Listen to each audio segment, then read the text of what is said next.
All right, now time for part four. Part four. You guys still here? Everybody? Okay, everybody's still here. Part four. I'm on the spot 6. Let's get going. Next question is from Beast War Fan. Sounds to me like it's going to be a Transformer question. On the spot, are you going to do any Transformer toys? Oh man, I called that. Well, I've done a couple of reviews. I mean, unfortunately, they were some of my earlier videos, so they're not the greatest. But I have done some Transformer reviews. I want to try to do more Transformer reviews because I have like the animated toys and some of the G1 toys as well. And I think I've mentioned this before in other videos that I've shot. The reason why I don't do more Transformer reviews is that I'm the casual Transformer collector. I like collecting Transformers, but I'm the type that I like to sit in front of a TV sometimes and just kind of fiddle around with a Transformer. I don't see how fast I can transform it, and I find the only downside then to doing reviews of Transformers is I always forget a transformation. I mean, yes, it's easy to do it when you're doing it yourself, you're by yourself, and you're whatever. But then to do it on camera and you're trying to do it in a time limit kind of thing, and you want it to look professional too. I always manage to screw up a transformation, and I get people saying, "Well, why don't you practice a couple times before?" I do practice. That's the downside. I try to get it down, then I record it. But then when I'm ready to record the review, I never quite get the transformation right. So as I hopefully get better with Transformer reviews, you're going to see more of them on my channel. So Transformers are something I want to do. It's just I have to, I'm not like an optobotomist or a PI where I can just do it very quickly. I'm just going to have to get used to doing it more on camera. That sounds wrong. That sounds wrong. At any rate, hopefully that answered your question. Next question is from Edge 1600. He says, on the spot, here's a question. Would you show us your face? And on the spot, what's your favorite thing you own? I'm not gonna answer the face question because I've been asked that already.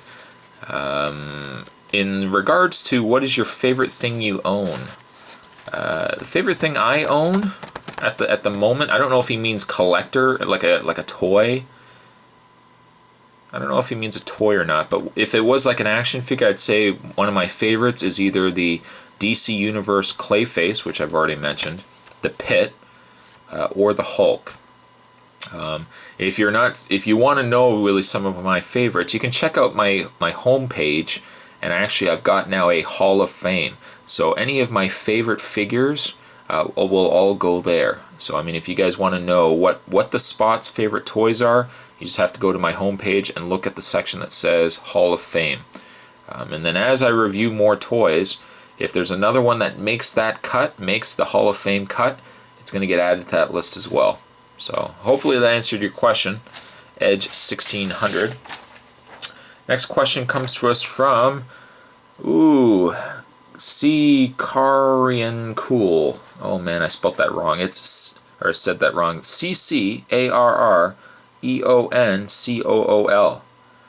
And he says, on the spot, what do you think makes a great movie? Actually, he's got a couple of questions, so I'll ask this one first. I'll answer this one first. Is what makes a good movie? Good character development, a good story, and it doesn't necessarily have to be like a really complicated story. But case in point, a good example. I think all the new James Bond movies, and I'm talking from, I think GoldenEye was the one that stands out on its own. It worked fine.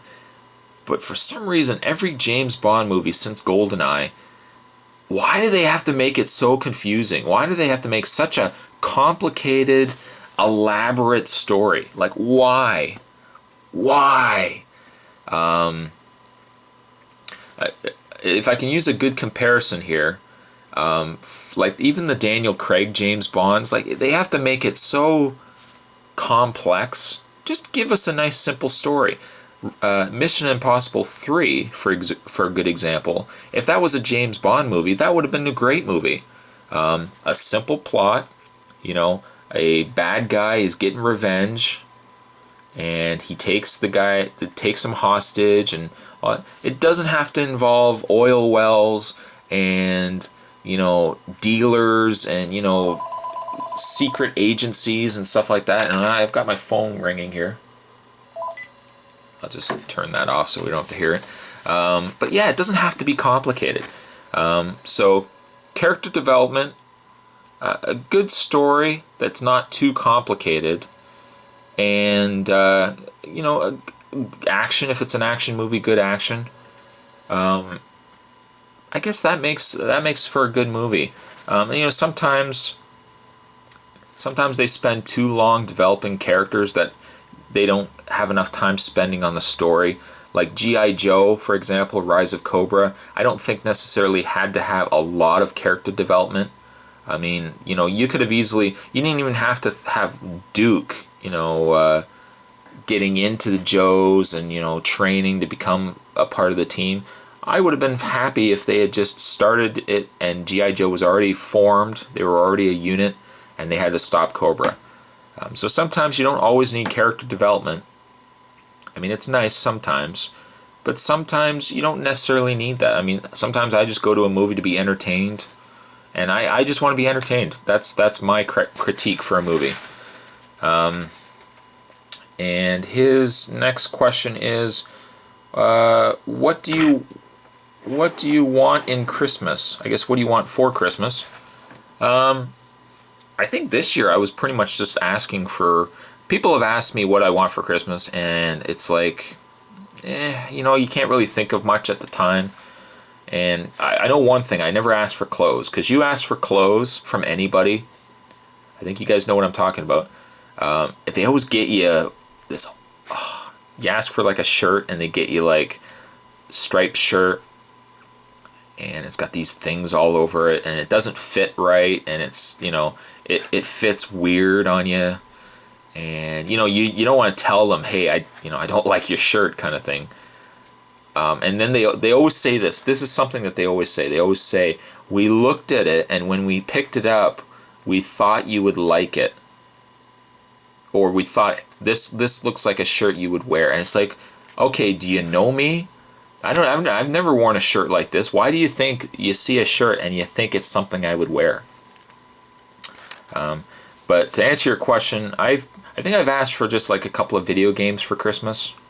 I still haven't picked up Marvel Ultimate Alliance, so I've asked for that, and I still haven't picked up the Ghostbusters. There's a couple of games I've just have not gotten around to picking up. So like Ghostbusters, Marvel Ultimate Alliance. I actually really want to still get the Wolverine game, the X-Men Origins Wolverine. And I think I also asked for the Star Trek Blu-ray, the new Star Trek movie. That was a great movie, so I wouldn't mind getting that on Blu-ray. Aside from that, not really much else, though. I mean, it's not really much else. I don't like getting gifts. It's always, I feel weird. You always get gifts. Especially if you give someone a gift, and you think the gift is nice, but they clearly don't look like they liked the gift, and then they give you your gift of something you really wanted, and you just kind of feel bad that you didn't get them as good of a gift as what they ended up giving you. That's the worst. That is the worst. Next question he asks is, what do you think they should make a game on? I guess, speaking of games, what do you think they should make a game on?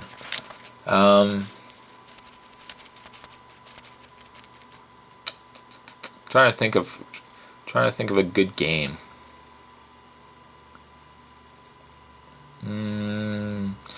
I wouldn't mind seeing a really cool X-Men game. Yes, they've made X-Men Legends and stuff like that, but aside from like the top scrolling, games where you see the character running, I wouldn't mind seeing like the X-Men Arcade giving an overhaul, kind of like what they did with Turtles in Time, but actually make it good this time. I wouldn't mind seeing a new side scroller, like a new side scrolling like arcade style game. Similar again to Turtles in Time, but just don't screw it up like they did with the reshelled version.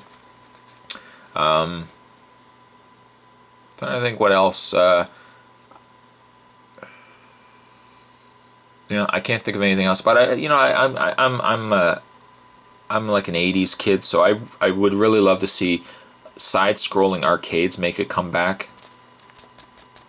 That's probably never going to happen. But his other question is, how did you come up with the name Review Spot? Well, somebody has already asked me this question, but I always like telling this story, so I'll answer this question again. When I started doing YouTubing back in February, I was trying to think of a name when I did videos and stuff like that, because there seems to be two types of reviewers on YouTube. There's the type that makes a name for themselves, where, like, for example, I would be, I don't know, Rad Cool Guy 347. Is that what I used before?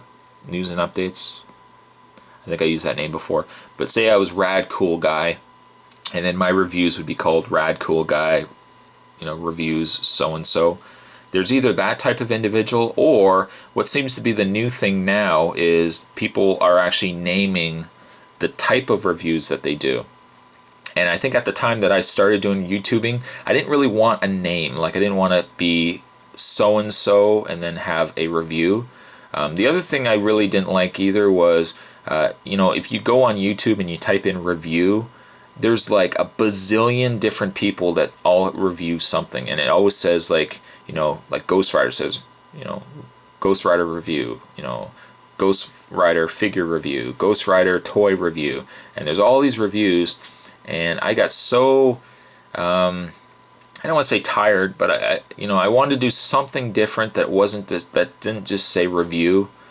So I was trying to think of other names I could call a review, and I think at one point I was thinking, okay, I was brainstorming. I wrote down I'm thinking okay, segment, clip, stuff like that. And then I thought, oh, what about spot? So instead of doing a toy spot here or a toy review on Metallo, it would be a spot. It would be like a little segment. A segment is also like a spot. So I thought, okay, well, what if I call these little things spots, where I'm just doing this? I mean, it's different enough that if you saw it, you would know it from everything else, kind of thing. So I thought, okay, it's original enough. And then I was trying to think of a name. So I thought, oh well, if I do reviews and if I have all these little spots, why don't I just call it the review spot? And I thought, okay, well, that also works because it's hopefully it's one channel where you can go and it's got toys and it's video or DVDs, books. It's not just figures necessarily, it's just a spot where you can just go for reviews. So, I mean, that's pretty much where I got the name from, Review Spot. I didn't realize it until after I came up with the name and I started doing videos that Spot as a whole is it's a very flexible name. You can actually do a lot with Spot. I mean, and I haven't realized that until actually I've started doing more and more videos. So even on the spot, for example, it's not just you're not just calling it a Q&A. It's not just questions and answers. You can call it on the spot. And again, it's something different. And I always get questions from people, how do I make myself different from other people? How do I make reviews that stand out? How do I make myself, different than other people? And the one answer I always try to give them is, before you even start reviewing, try to think of something that you can do that's different than everybody else, because it's what makes you different that gets people watching you. And a good example is Toya. I don't know if anyone watches Toya. I think it's Toya 877. I'm really sorry if I didn't get you. I'm sorry if I don't have the name right, but Toya tried to think of something different than just doing a straight up review. So he does the Toy Buyer's Guide to the Galaxy, and he does it like the Hitchhiker's Guide, and he throws on this really this really cool British accent, and he reviews the toy like that. And that's original. That's something different. So I will always, I'll say this, and I've dragged this question out longer than I really wanted to, but if you want to do something different and you want your videos to get noticed, just try to think of a different way you can present it. Even if you call your review something different than review, do something different, and it's doing something different that gets people watching your stuff. So, I mean, hopefully that answered your question. I mean, really, the question was only, why did I come up with the name Review Spot? But, you know me, I tend to drag out a little longer than what I should. And he says, finally, what's your favorite sandwich? I was wondering if someone's going to ask me that. You know, one of my favorite sandwiches is, I like a nice fried egg sandwich with, like, bacon and a slice of cheese slice, and you melt it. And you have it on toast. That's pretty good. I also like grilled cheese sandwiches. Seems to be cheese. And another sandwich I really like is a club sandwich. You know, the type where you get like two sandwiches stacked together, and it's usually got like a toothpick through it, and it's got like chicken, and it's got like lettuce, tomato, bacon, mayonnaise, and like I said, they put a toothpick in it, and you usually get it at like diners and stuff like that. I really like those two. I think probably club sandwich is my favorite sandwich, and then I also like fried egg sandwiches. So hopefully that answers your question. And again, I do apologize that I didn't say your name right, but it's CCARREON, cool, COOL. And thank you for your question. And maybe what I'll do is I'll wrap this up here. So this is the end of part 4, and I keep banging Metallo. This is the end of part 4. Stay tuned for part 5, guys, and in part 5 we'll continue to read through these questions and hopefully answer all of your questions. So stay tuned for part 5.